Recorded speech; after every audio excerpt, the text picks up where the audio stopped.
India Legal presents Courts Roundup.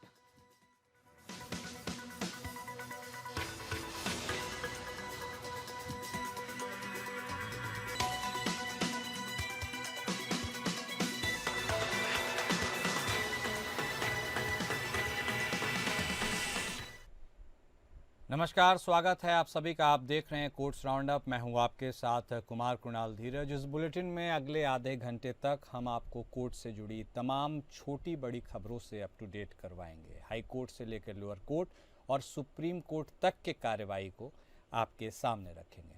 तो आइए शुरू करते हैं courts round up. India Legal presents Courts Roundup.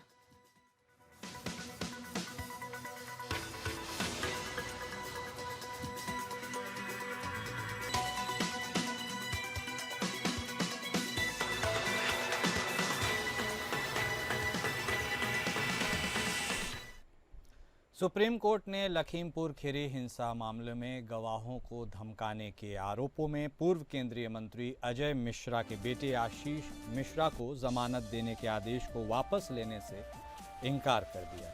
न्यायमूर्ति सूर्यकांत और न्यायमूर्ति एन कोटेश्वर सिंह की पीठ ने कहा कि पुलिस रिपोर्ट में यह आरोप साबित नहीं हुआ है कि मिश्रा के करीबी व्यक्ति ने गवाहों को प्रभावित करने की कोशिश की थी। हालांकि न्यायालय ने गवाह को स्थानीय पुलिस के पास शिकायत दर्ज कराने की छूट दी और आदेश दिया कि इस पर स्वतंत्र रूप से विचार किया जाए। न्यायालय ने निर्देश दिया कि मुकदमा आगे बढ़े और चूंकि अगली तारीख 16 अप्रैल को है, इसलिए चश्मदीद गवाहों और महत्वपूर्ण गवाहों की जांच को प्राथमिकता दी जाए। अगली तारीख से पहले इसकी समय सारणी तय की जाए। लखीमपुर के पुलिस अधीक्षक को भी मामले की जांच करने का निर्देश दिया गया था। पुलिस ने अपनी रिपोर्ट पेश की। आवेदकों का प्रतिनिधित्व कर रहे अधिवक्ता प्रशांत भूषण ने कहा, बातचीत की प्रतिलिपि से पता चलता है कि बीजेपी का एक व्यक्ति गवाह को प्रभावित करने की कोशिश कर रहा है। पुलिस का कहना है कि पहचान ज्ञात नहीं है। रिपोर्ट देखने के बाद कोर्ट ने कहा, अगर आप व्यथित हैं तो आप आवेदन कर सकते हैं। मिश्रा पर 2021 में उत्तर प्रदेश के लखीमपुर खीरी में अब निरस्त कृषि कानूनों के विरोध में एकत्र हुए कम से कम 4 किसानों की हत्या का आरोप है। वे फिलहाल जमानत पर हैं। हिंसा में एक पत्रकार समेत कुल 8 लोग मारे गए थे। उत्तर प्रदेश पुलिस की एक विशेष टीम ने जांच के बाद निचली अदालत में मिश्रा और अन्य के खिलाफ 5000 पन्नों का आरोप पत्र दाखिल किया। सर्वोच्च न्यायालय ने इस मामले की सुनवाई की निगरानी की और जनवरी 23 में मिश्रा को शीर्ष अदालत ने अंतरिम जमानत दी थी। न्यायमूर्ति कांत ने टिप्पणी की, गवाहों की इतनी लंबी सूची क्यों होनी चाहिए? 200 से 300 गवाहों का एक नया चलन है। फिर 20 या उससे अधिक गवाह मूल बयान पर कायम नहीं रहेंगे। हम पहले ही मान चुके हैं कि अभियोजक वैज्ञानिक जांच करवा सकता है और सूची को छोटा कर सकता है। इस बीच न्यायालय ने मिश्रा को 5 अप्रैल को रामनवमी पर लखीमपुर खीरी जाने की अनुमति दे दी।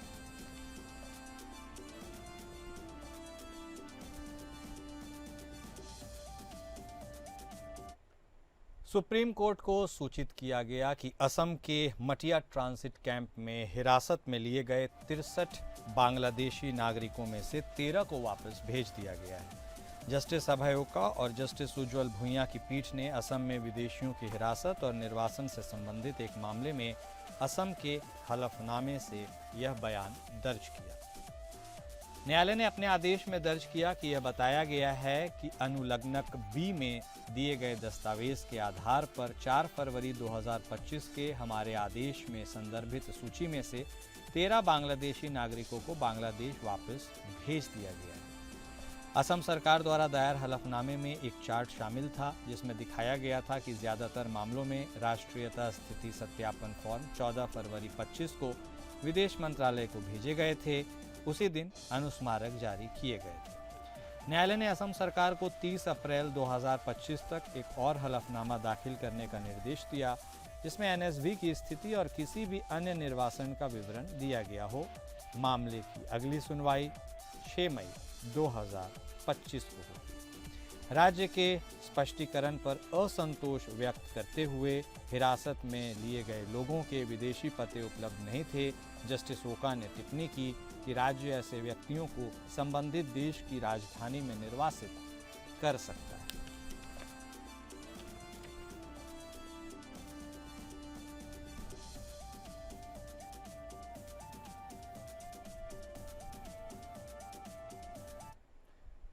सुप्रीम कोर्ट ने दोहराया कि किसी एग्रीमेंट में शामिल मध्यस्थता खंड उपभोक्ता के फोरम में विवाद निपटाने के अधिकार को समाप्त नहीं कर सकता। कोर्ट ने कहा कि केवल इसलिए कि किसी समझौते में मध्यस्थता का प्रावधान है, उपभोक्ता को विवाद के निपटारे के लिए मध्यस्थता प्रक्रिया अपनाने के लिए बाध्य नहीं किया जा सकता। साथ ही कोर्ट ने यह भी स्पष्ट किया कि उपभोक्ता को यह विशेष अधिकार है कि वह तय करे कि वह मध्यस्थता प्रक्रिया अपनाना चाहता है या उपभोक्ता फोरम का रुख करेगा। जस्टिस सुधांशु धूलिया और जस्टिस एहसनुद्दीन अमानुल्लाह की खंडपीठ ने उस मामले की सुनवाई की जिसमें विवादित त्रिपक्षीय एग्रीमेंट में मध्यस्थता खंड शामिल था। उत्तरदाता ने आईसीआईसीआई बैंक से हाउसिंग लोन के माध्यम से एक फ्लैट खरीदा था। मुबारक वहीद पटेल ने फ्लैट खरीदने की इच्छा व्यक्त की। इस पर ऋणी और अपीलकर्ता के बीच लोन एग्रीमेंट पर हस्ताक्षर किए गए। फ्लैट पहले से ही आईसीआईसीआई के पास गिरवी रखा गया था, इसलिए ऋणी ने अपीलकर्ता से अनुरोध किया कि वह 17,80,000 सीधे उत्तरदाता के खाते में जमा कर दे ताकि फ्लैट की गिरवी को मुक्त किया जा सके। इसके बाद उत्तरदाता ने एनसीडीआरसी में एक उपभोक्ता शिकायत दर्ज करवाई जिसमें अपीलकर्ता को निर्देश देने की मांग की गई कि वह 13,20,000 की शेष बिक्री राशि का भुगतान करे। उत्तरदाता का दावा था कि उसने अपीलकर्ता और ऋणी के बीच एक एग्रीमेंट हुआ था जिसके तहत अपीलकर्ता को संपूर्ण बिक्री राशि जमा करनी थी। एनसीडीआरसी के फैसले के खिलाफ अपीलकर्ता ने सुप्रीम कोर्ट में अपील दायर की। कोर्ट ने देखा कि उपभोक्ता विवाद मध्यस्थता योग्य नहीं होते जब तक कि उपभोक्ता स्वेच्छा से मध्यस्थता प्रक्रिया को ना चुने। इस मामले में त्रिपक्षीय एग्रीमेंट में मध्यस्थता का प्रावधान था, लेकिन कोर्ट ने पाया कि स्वयं एग्रीमेंट का अस्तित्व ही विवादित था और उपभोक्ता ने उपभोक्ता फोरम का रुख करने का निर्णय लिया था। कोर्ट ने स्पष्ट किया कि उपभोक्ता के खिलाफ मध्यस्थता खंड को लागू नहीं किया जा सकता, क्योंकि फोरम चुनने का विशेष अधिकार केवल उपभोक्ता के पास होता है।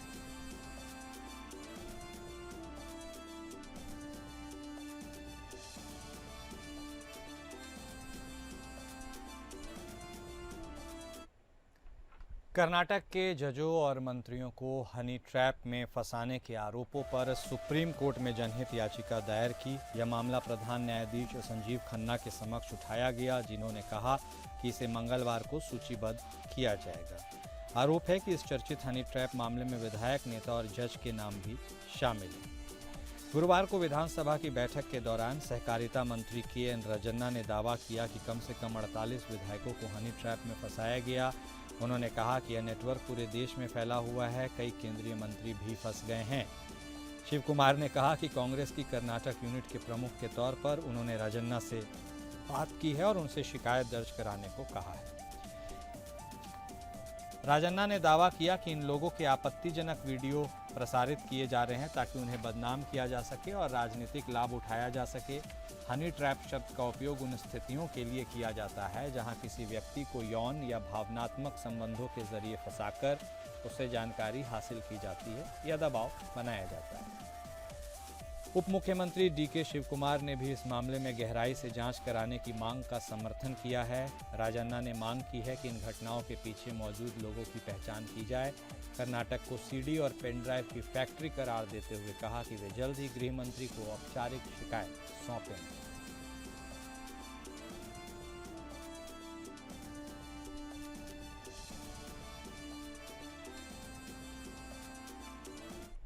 कलकत्ता उच्च न्यायालय ने सोमवार को केंद्रीय जांच ब्यूरो से पिछले वर्ष अगस्त में कोलकाता के RG कर मेडिकल कॉलेज हॉस्पिटल में एक रेसिडेंट डॉक्टर के साथ बलात्कार और हत्या की जांच के प्रमुख पहलुओं को स्पष्ट करने को कहा।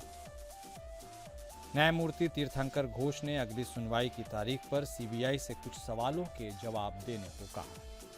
क्या आरोप की भाषा से पता चलता है कि यह एक ही आरोपी का मामला है या सामूहिक बलात्कार का?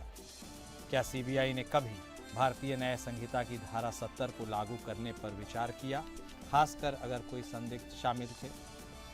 पहली चार्जशीट पहले ही दाखिल हो चुकी है, इसलिए न्यायालय ने CBI से आगे की जांच और दूसरी चार्जशीट की स्थिति के बारे में पूछा।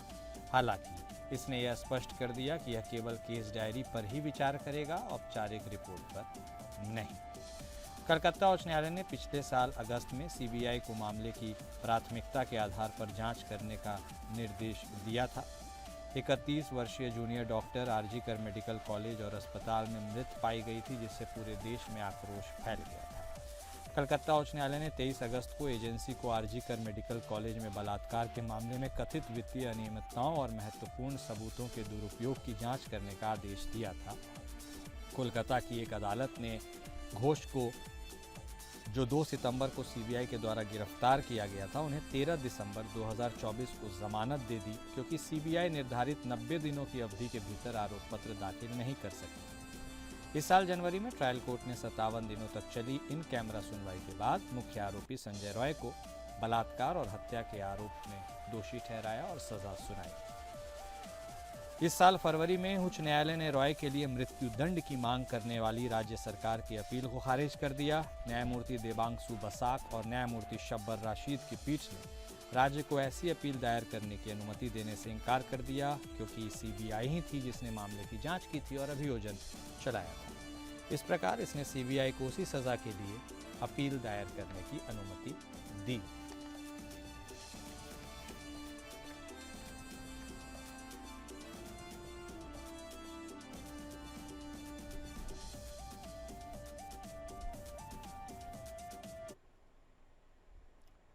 सर्वोच्च न्यायालय में अजय पुंडीर बनाम उत्तर प्रदेश राज्य में इलाहाबाद हाई कोर्ट द्वारा दिए गए फैसले को चुनौती दी गई। हाई कोर्ट ने यह पाया था कि दर्ज की गई एफआईआर, जिसमें सूत्रों से मिली खबर के अनुसार पुलिस ने यह जाना कि एक ट्रक में मीट की तस्करी की जा रही थी। पुलिस ने जब ट्रक को जांच के लिए रोकने की कोशिश की, तब ट्रक ड्राइवर ने स्पीड कम करने की जगह स्पीड बढ़ा दी, जिसमें पुलिस जवान बाल बाल बचे। काफ़ी दूर पीछा करने के बाद ट्रक सवार, गाड़ी, बाइक सवार ने वाहन को छोड़कर भागने की कोशिश की। पुलिस ने उन्हें धर दबोचा और हिरासत में ले लिया। ट्रक में 8 क्विंटल गोवंश मीट मिला। पुलिस ने पाया कि सारे आरोपी एक जाने माने गैंग का हिस्सा थे। याचिकाकर्ता का कहना है कि पकड़े गए लोगों में उसका नाम नहीं है और उसे फंसाने की साजिश की जा रही है। सरकारी पक्ष में कोर्ट को अवगत कराया कि पकड़े गए आरोपियों में से एक आरोपी ने याचिकाकर्ता की सहायता लेने की बात कबूली है। हाईकोर्ट ने पाया कि याचिकाकर्ता पर लगाए गए आरोप पुख्ता हैं और इसलिए उसकी बेल एप्लीकेशन खारिज की गई। सर्वोच्च न्यायालय ने याचिकाकर्ता को बेल देते हुए यह बताया कि बेल की शर्तों का पालन न करने पर या किसी तरह से उसका उल्लंघन करने पर कोर्ट द्वारा की गई बेल निरस्त कर दी जाएगी। इस केस की सुनवाई पर पूरी जानकारी देंगे इंडिया लीगल रिसर्चर विभू त्रिपाठी, जो इस वक्त हमारे साथ जुड़ भी चुके हैं। विभू, जो लोग भी इस केस के बारे में और बारीकी से या अभी तक के उसके स्टेटस के बारे में समझना चाहे, उनको आप क्या बताना चाहेंगे? आज सर्वोच्च न्यायालय में कोर्ट नंबर 1 में बैठी bench honourable chief justice of India mister Sanjeev and honourable justice mister Sanjay Kumar and honourable justice mister के विश्वनाथन के समक्ष ये केस प्रस्तुत करा गया। हाई कोर्ट द्वारा दिए गए इस मामले में याचिकाकर्ता ने हाई कोर्ट द्वारा दिए गए आदेश को सुनवाई के लिए इस केस में प्रस्तुत किया था। पुलिस को मिली गई जानकारी के अनुसार ट्रक में मीट की तस्करी करी जा रही थी। पुलिस ने जब ट्रक को जांच करने के लिए रोकने की कोशिश करी तो ट्रक ड्राइवर ने स्पीड तेज़ करने की जगह स्पीड तेज़ कर दी, स्पीड कम करने की जगह। पुलिस ने जब कुछ दूर ट्रक का पीछा करा तो ट्रक सवार, गाड़ी सवार एवं बाइक सवार आरोपियों ने भागने की कोशिश करी, लेकिन पुलिस ने उन्हें धर दबोचा। पुलिस ने ट्रक से 8 कुंटल बोई मीट बरामद करा और यह भी जाना कि आरोपित एक जानी मानी गैंग के हिस्सा हैं। याचिकाकर्ता का दावा ये है कि पकड़े गए आरोपियों में उनका नाम नहीं है और उन्हें यह फंसाने की साजिश करी जा रही है।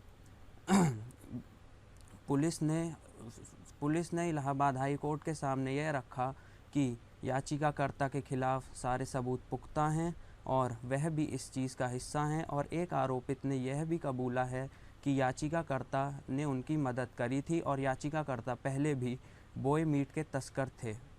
इस पे नज़र रखते हुए हाई कोर्ट ने उनकी बेल खारिज कर दी थी। आज सर्वोच्च न्यायालय में जब ये मामला आया तो हाई कोर्ट ने उन्हें बेल ग्रांट करी। उन्हें कंडीशनल बेल ग्रांट करते हुए हाई कोर्ट ने यह बोला कि अगर याचिकाकर्ता इन शर्तों का उल्लंघन करता है या इनमें दी गई किसी भी शर्त का पालन नहीं करता तो उनकी बेल खारिज कर दी जाएगी। बहुत शुक्रिया विभू, हमारे साथ जुड़ने के लिए और दर्शकों को ये तमाम जानकारी देने के लिए। क्या किसी कार्यरत न्यायाधीश के खिलाफ एफआईआर दर्ज की जा सकती है? यदि हाँ तो कैसे? आइए इंडिया लीगल वेब रिपोर्टर से समझते हैं।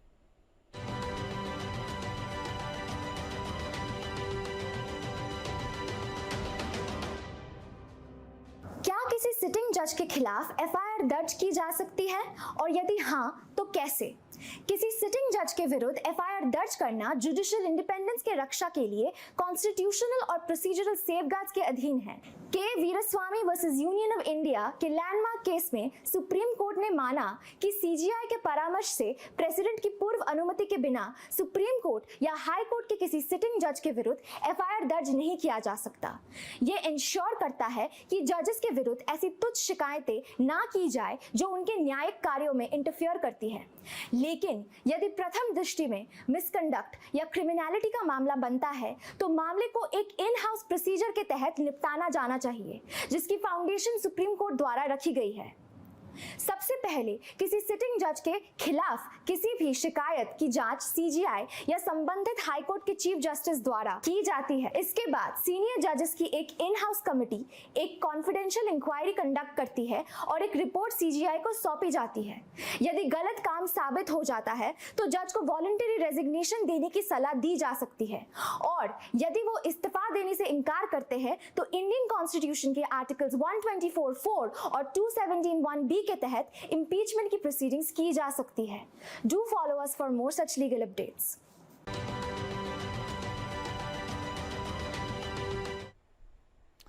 और कोर्ट्स राउंड अप में अभी के लिए बस इतना ही। नमस्कार। India Legal presents Courts Roundup.